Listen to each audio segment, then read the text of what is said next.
Ninguém ousava perguntar onde o rei se aliviava. Nem em sussurros. Nem a portas fechadas. Porque no palácio real do rei Henri VII não havia banheiros. Nenhum sequer. Os guardas nunca falavam sobre isso. Os servos nunca o escreviam. Mas o fedor era real. Um perfume suave e apodrecido que se agarrava às tapeçarias, ao veludo das cadeiras, às axilas dos bispos que rezavam por muito tempo na presença de Sua Majestade. E aqueles que ficavam muito tempo perto do trono, frequentemente saíam com dores de cabeça. Com sangramentos nasais. Com algo pior. Os registros oficiais mencionam reformas. Reformas sanitárias. Mas isso era uma mentira. O que realmente aconteceu foi muito mais absurdo. E muito mais aterrorizante. Começou com um grito. O grito de uma criança, ecoando por um corredor frio de pedra perto do salão de recepção da rainha. Era 1468, e o jovem príncipe Henri, ainda não rei, havia se afastado durante um banquete. Ele era curioso. Sempre foi. Especialmente sobre as escadarias estreitas e sinuosas que levavam para baixo. Para a escuridão. Ele seguiu um gato. Um elegante gato preto com uma orelha rasgada. Ele escorregou por uma porta de madeira rachada, e ele o seguiu. O ar estava úmido, azedo, errado. Ele desceu um degrau. 2 vezes. E então? A madeira cedeu. Ele caiu em um poço. Mas não de água. Era sujeira. Sujeira humana. Uma fossa usada pelas cozinhas inferiores. Esquecida pelos arquitetos. Transbordando. Viva! Quando os guardas finalmente o encontraram, ele estava coberto por ela. Ele havia desmaiado. E quando ele acordou 3 dias depois, ele falava de vozes.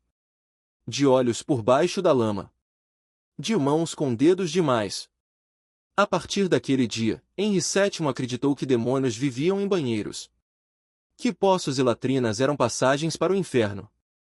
E quando ele subiu ao trono, ele se certificou de que tal passagem nunca existiria em seu reino novamente. Ele emitiu um decreto silencioso: todas as latrinas, vasos sanitários, guarda-roupas e comodas em propriedades reais deveriam ser selados, removidos ou destruídos. E assim, o palácio mudou.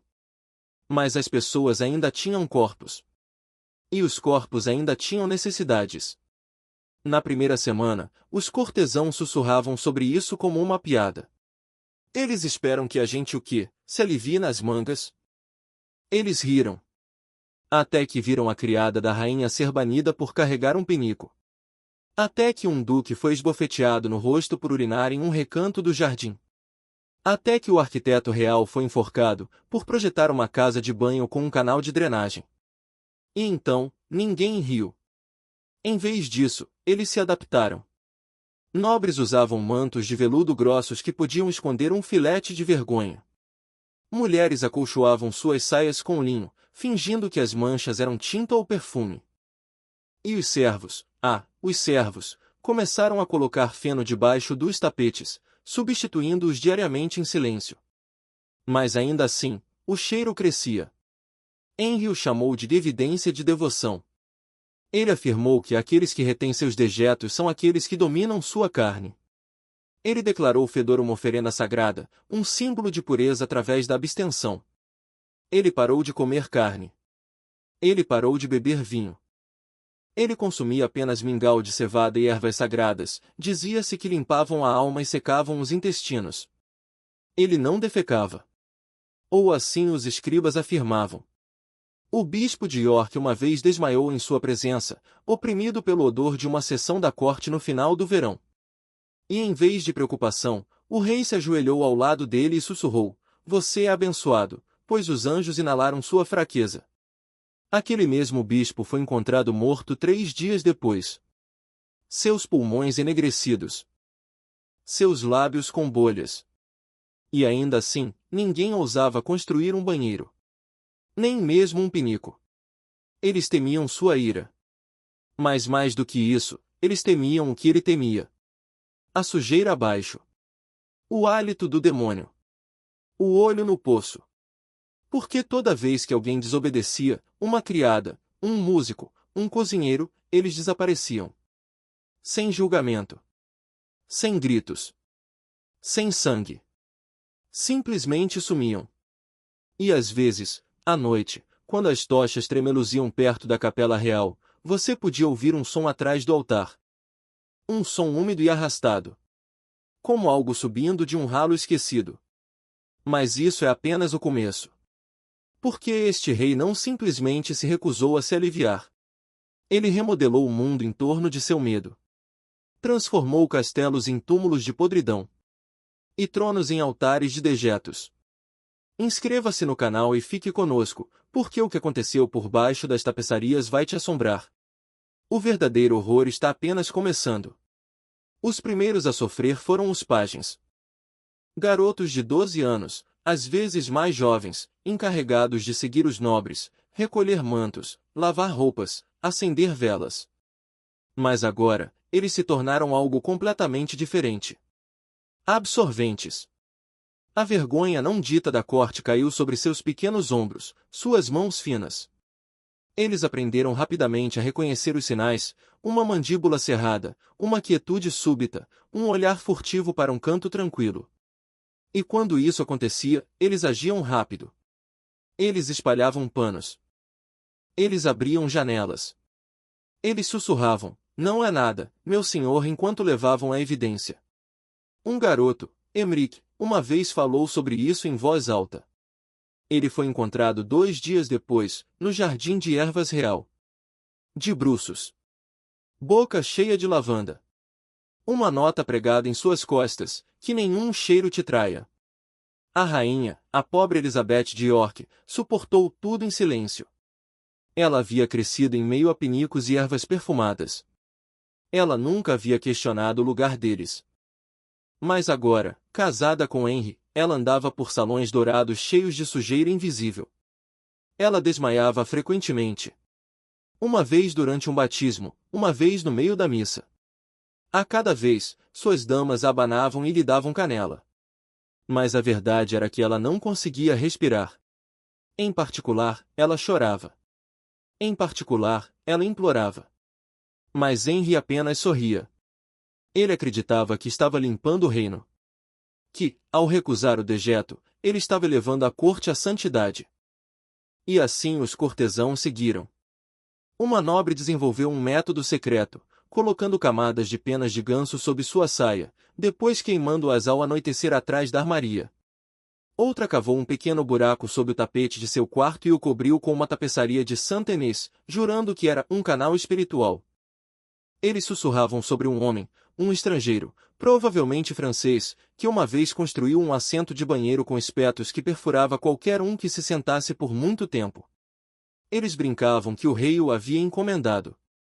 Mas ninguém riu. Porque mortes reais se seguiram.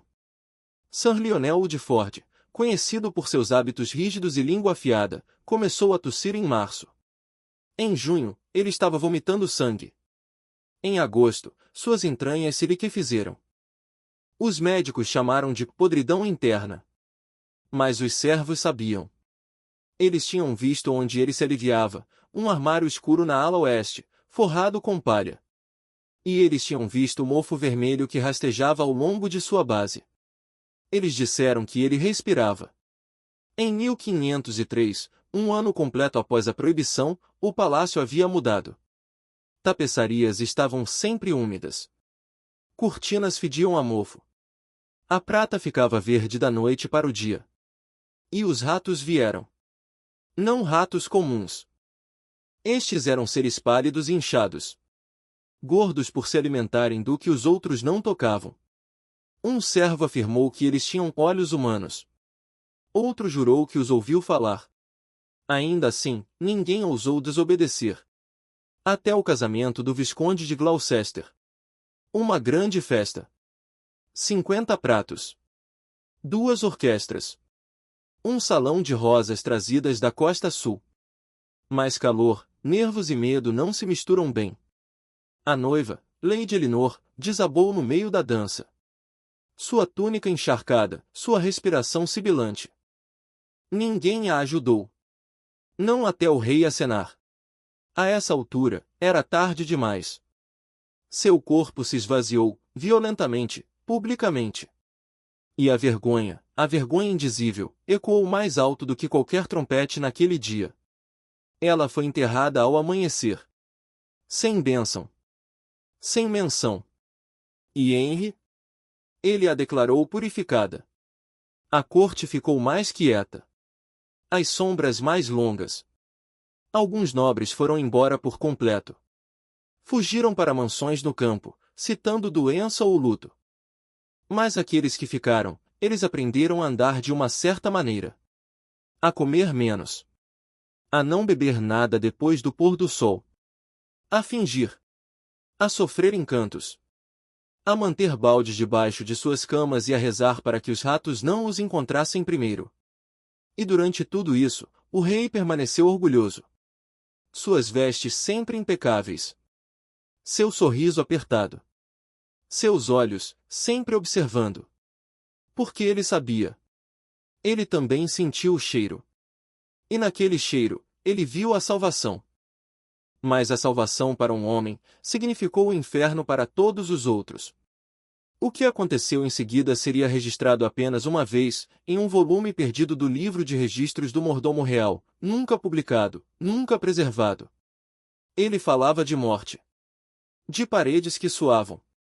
De padres que se recusavam a entrar no palácio.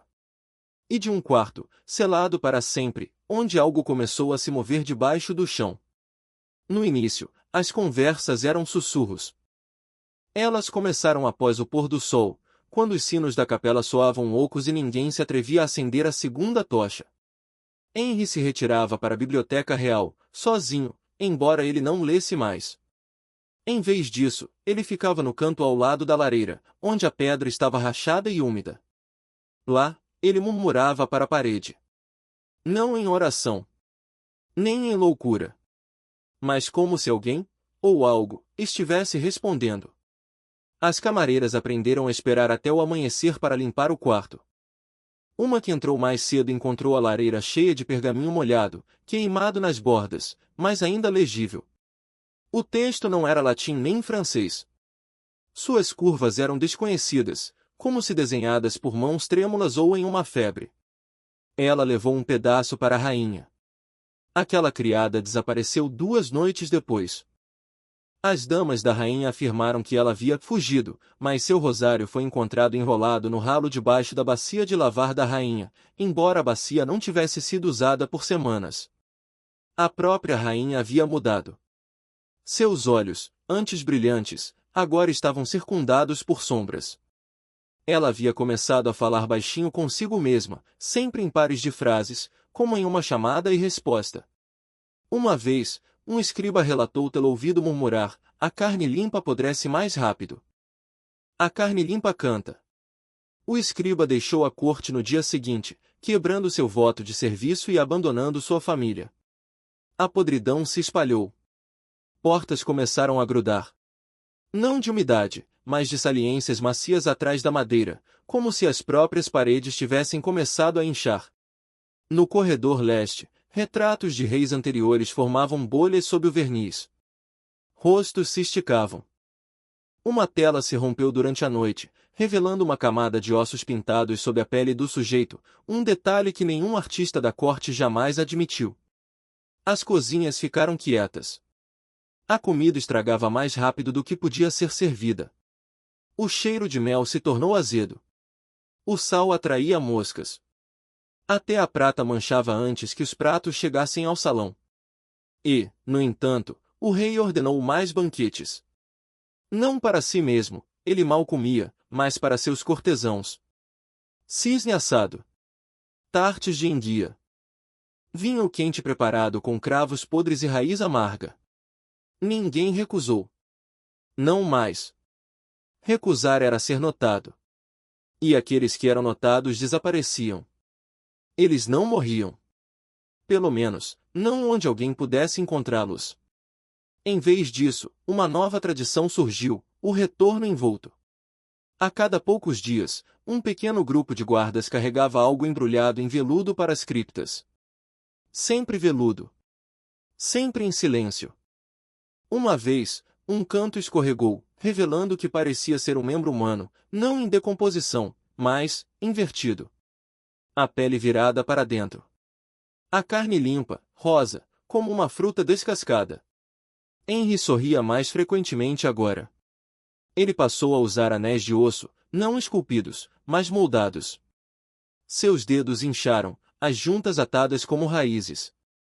Ele substituiu seu cetro de ouro por um cajado feito de algo escuro, com veias e quente ao toque. Uma noite, um escrivão jurou que ele pulsava.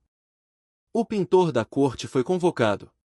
Ele foi ordenado a retratar o rei não como ele era, mas como ele seria quando unido ao espírito abaixo. O pintor tentou. Ele realmente tentou. Mas quando ele abriu o pergaminho semanas depois para exibir o resultado, a tinta havia sangrado, formando uma forma que ninguém conseguia identificar. Quando pressionado, o pintor arrancou a própria língua com os dentes. Naquela mesma semana, um cachorro deu à luz filhotes sem pelo. Eles choravam como bebês. Todos foram afogados. A rainha não falava mais com ninguém além da estátua em seu quarto. Ela uma vez foi a Virgem Maria. Agora, o rosto havia erodido. Os olhos vazios. Lábios sumidos. Apenas as palmas permaneceram intactas, sangrando não de estigmas, mas de centenas de picadas de agulha, como se alguém estivesse oferecendo agulhas em vez de orações. Em uma das torres de hóspedes, as paredes começaram a chorar.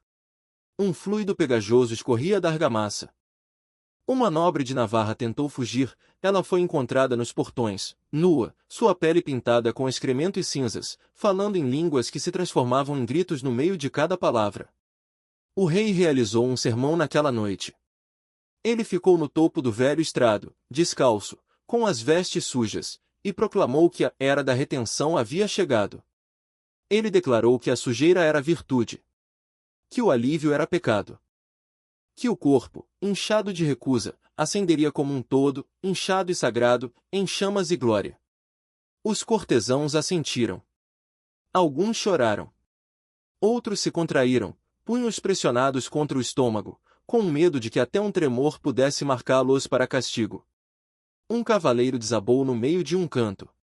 Suas entranhas se romperam. Nenhuma lâmina. Nenhuma arma. Apenas pressão. Ele não havia se aliviado em 9 dias. O rei ordenou que seus restos fossem dados aos corvos. Os corvos se recusaram a comer. Até o céu parecia escurecer. Nuvens ficaram cinza esverdeadas. A chuva caiu como vinagre. Um raio atingiu o jardim do palácio 3 vezes, uma vez transformando um anjo de mármore em pó, uma vez incendiando uma árvore cujas raízes levavam diretamente para debaixo dos aposentos do rei. Ainda assim, ninguém foi embora. Porque agora, eles não podiam. Os portões haviam sido acorrentados por fora. E a chave? Ela estava enterrada.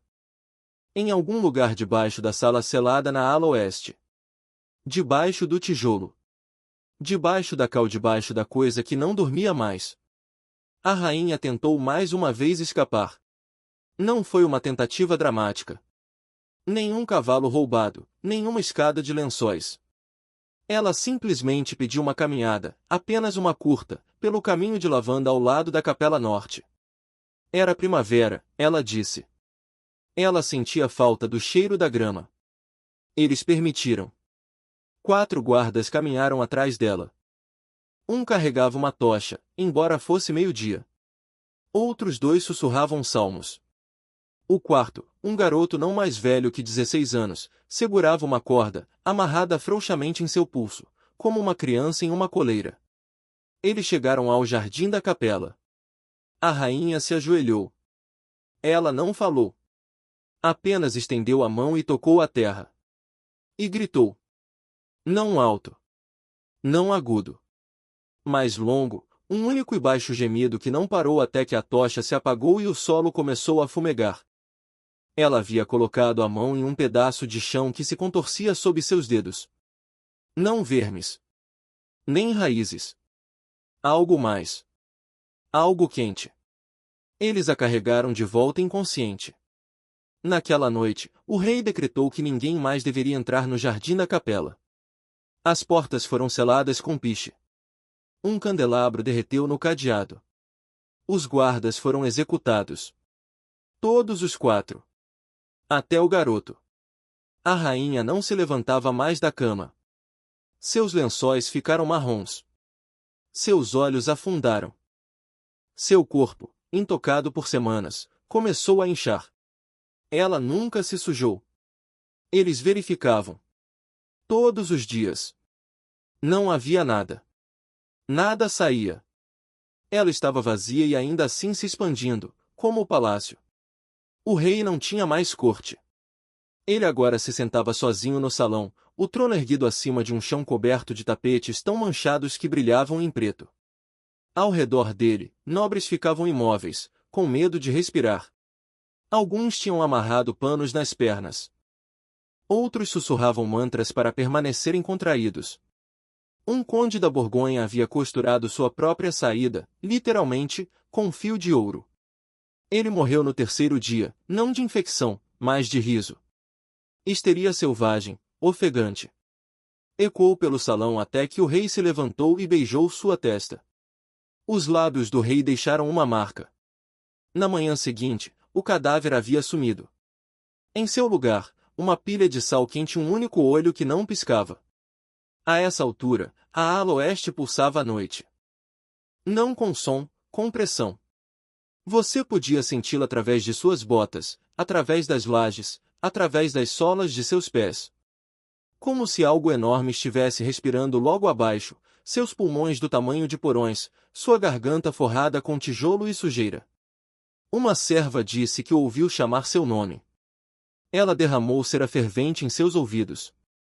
Um cavaleiro quebrou o protocolo e se sujou em um corredor. Ele implorou por perdão. Implorou em voz alta.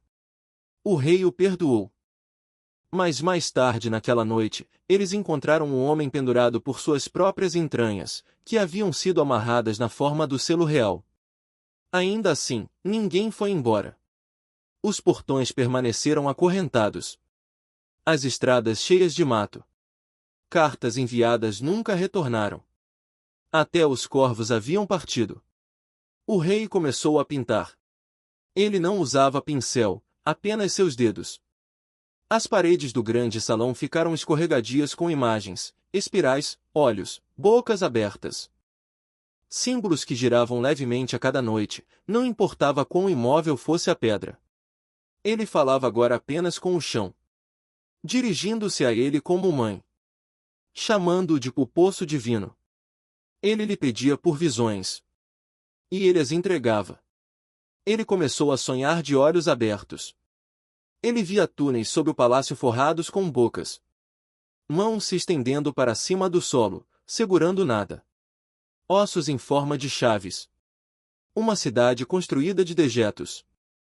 Ele a chamou de o reino inverso, onde o corpo alimentava o espírito negando a terra. Ele tentou cavar até ele. Com colheres. Com ossos. Com as próprias mãos. A corte se juntou. Uma duquesa usou sua tiara. Outra mastigou o rejunte entre os azulejos com dentes sangrando. Logo, o grande salão de jantar não tinha chão, apenas uma cratera de lama, panos enegrecidos e lodo fumegante. Eles dormiam lá, encolhidos como vermes. A rainha morreu em uma quarta-feira. Nenhum grito. Nenhum suspiro. Apenas silêncio. Quando suas criadas foram lavar o corpo, elas o encontraram oco. Sem órgãos. Sem ossos. Apenas a pele, dura e quebradiça como pergaminho. E dentro de seu peito, uma única pedra. Preta. Quente. Gravada com a mesma espiral que havia começado a aparecer nas pinturas do rei. O rei a beijou. Ele disse, ela está limpa agora. E comeu a pedra. O silêncio que se seguiu não foi pacífico. Ele pressionou contra as paredes. Ele encharcou as tapeçarias. Ele rastejou para dentro de bocas, para dentro de poros, para dentro da oração. Então a ala oeste rachou. Não um desmoronamento. Não um tremor. Uma ruptura, súbita e final, como se a coisa abaixo tivesse engolido o suficiente. E estava pronta. A ruptura não deixou detritos. Nenhum estilhaço de madeira. Nenhuma pedra quebrada.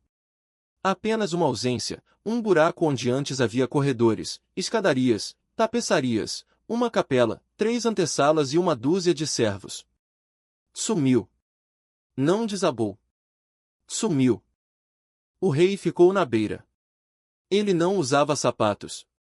Seus pés estavam enegrecidos, rachados, vazando algo semelhante ao alcatrão dos calcanhares. Ele não segurava nada além de um cajado, seu cetro, embora agora ele pulsasse com minúsculas fissuras de luz laranja. Ele não falou. Ele sorriu. E entrou. Nenhum grito se seguiu. Nenhum som sequer.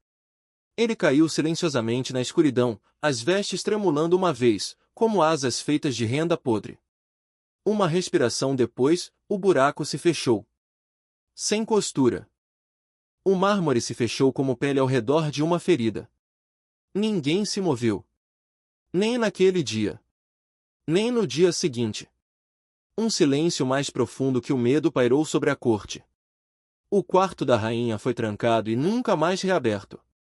As paredes do salão do banquete pingavam constantemente agora, não água, nem vinho. Algo como bile. Doce, azedo e brilhando fracamente na luz da lua. Um barão tentou sair. Ele havia contrabandeado uma escada, uma corda e uma velha chave que ele acreditava ser do portão da Capela dos Fundos. Ele foi encontrado na manhã seguinte no campanário, de bruços, com os membros fundidos à madeira como se tivessem derretido nela. Ele ainda estava vivo. Ele falou apenas uma vez, ela observa de baixo.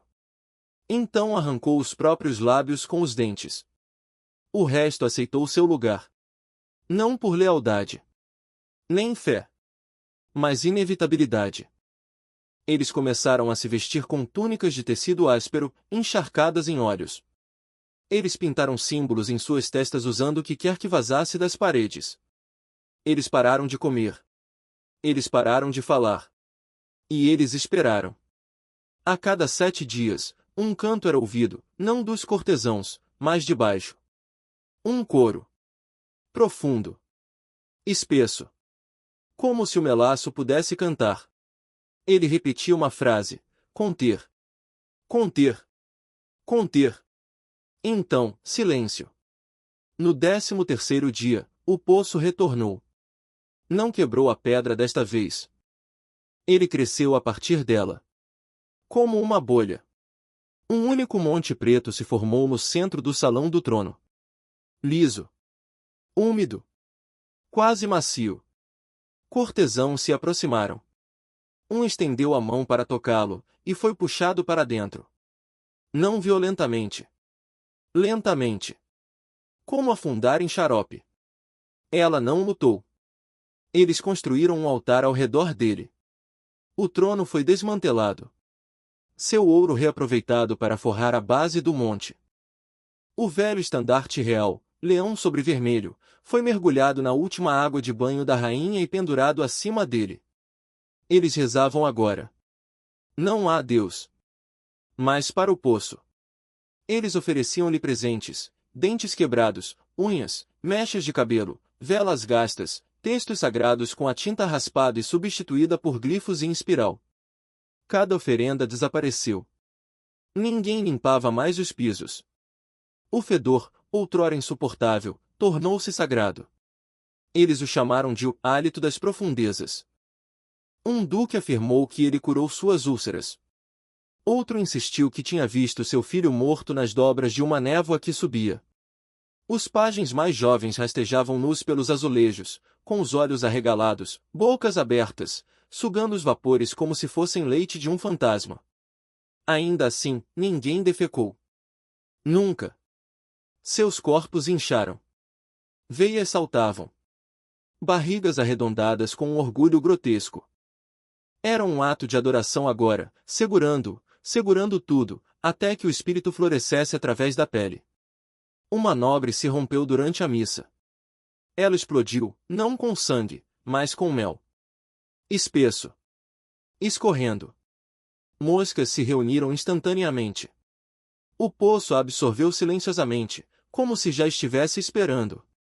O salão de arquivos foi trancado. Todos os registros selados. Monges foram ordenados a reescrever a história. O rei havia ascendido, a rainha havia se transformado, a corte havia se tornado divina. Cartas externas foram interceptadas, escribas presos. Um único pergaminho chegou, a um mosteiro menor perto da costa norte. Ele dizia: o rei desapareceu. Nós permanecemos. Mas não como homens. Ninguém respondeu. Por que ninguém acreditou? Até 20 anos depois, quando o mosteiro enviou um único monge para investigar as ruínas. Ele retornou com os cabelos brancos, silencioso, segurando uma pedra preta. Ele viveu apenas mais 3 horas. E durante essas horas, ele repetiu uma palavra: inchado. E então morreu. Sua boca cheia de sal. O reino não caiu. Ele permaneceu. Mas os mapas começaram a omiti-lo.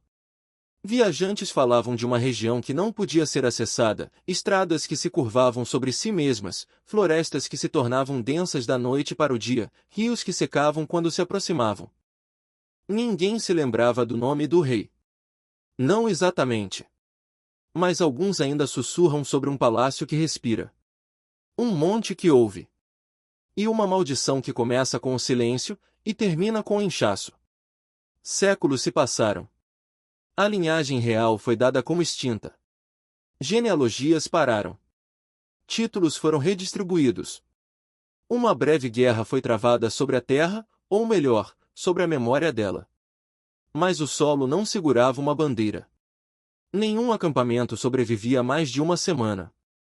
Cavalos se recusavam a pastar. Lenha se recusava a queimar. Eventualmente, a região foi marcada simplesmente como non-régio, terra de nenhum rei. Apenas uma estrada permaneceu. Retorcida. Rachada. Não pavimentada. Ela levava a um campo que já não tinha flores, apenas juncos, curvados em submissão permanente a um vento invisível. Viajantes contavam histórias de um zumbido baixo que tornava o ar denso. De cheiros que floresciam sem origem, açúcar quente, esgoto, ferro e rosas. Sempre rosas. E no centro, nada. Sem ruínas.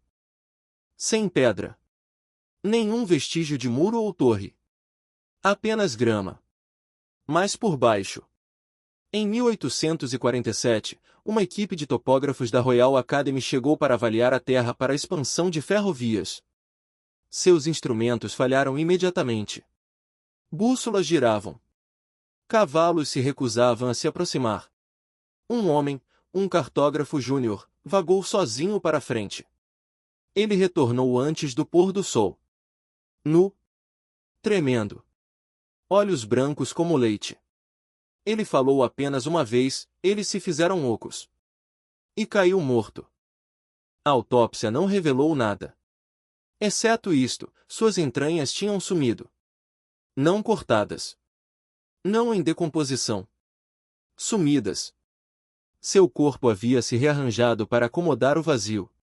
O campo foi abandonado. Arquivos foram marcados como anômalos. Selados. Mas algo já havia começado novamente. Em 1902, uma carta surgiu nos arquivos privados de uma família nobre belga.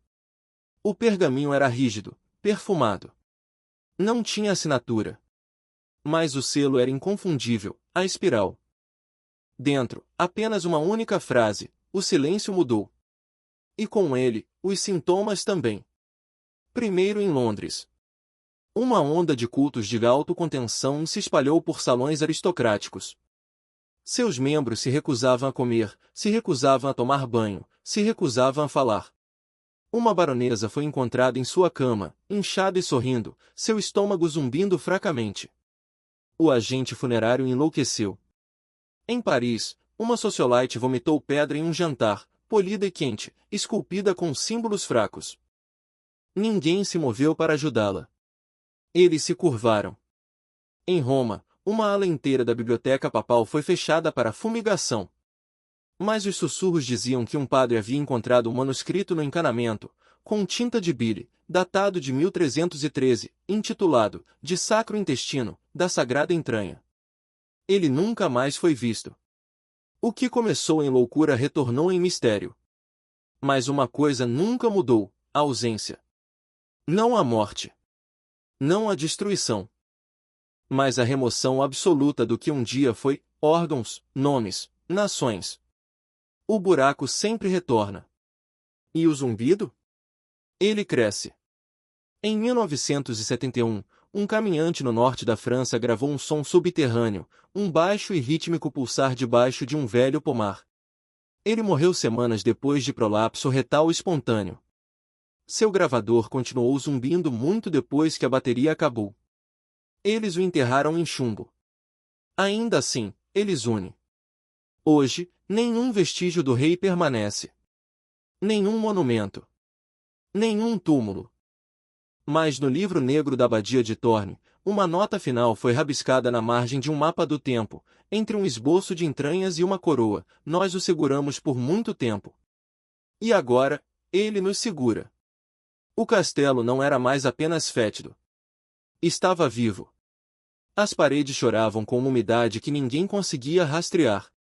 Tapetes se moviam levemente no escuro, se enrolando como se mexidos por vermes invisíveis. Cortesãos caminhavam com os olhos baixos, não por humildade, mas por terror do que poderia estar se contorcendo debaixo das tapeçarias. O próprio ar havia começado a mudar, já não apenas denso, mas errado. Como hálito estragado.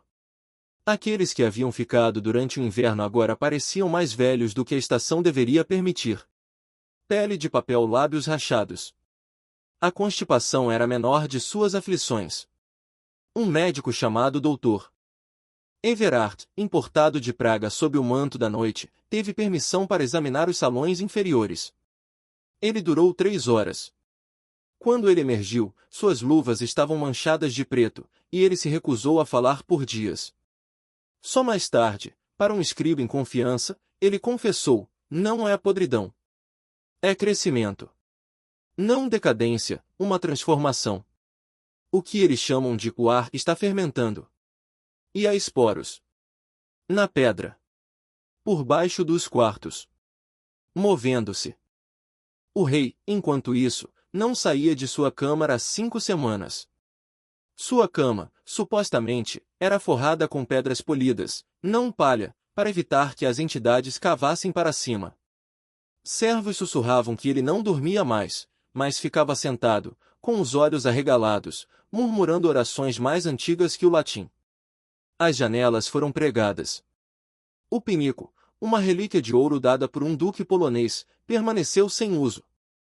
Ele passou a se aliviar em mangas de cetim, ordenando que fossem queimadas na lareira. Isso, ele insistia, impediu o diabo de rastrear seu cheiro. Mas o diabo já estava lá dentro. Os guardas do castelo começaram a desaparecer. Primeiro 1. Depois 2. Na primavera, a torre de vigia leste estava deserta. E ainda assim fogos ardiam lá todas as noites. Sinais eram vistos. Quando um escudeiro foi enviado para investigar, ele retornou pálido e mudo, segurando uma única tira de pano que um dia foi um estandarte, agora impresso com a forma de um rosto. Não desenhado. Não costurado. Impresso. Como se o tecido tivesse tocado alguém há muito tempo enterrado. E então vieram as cartas.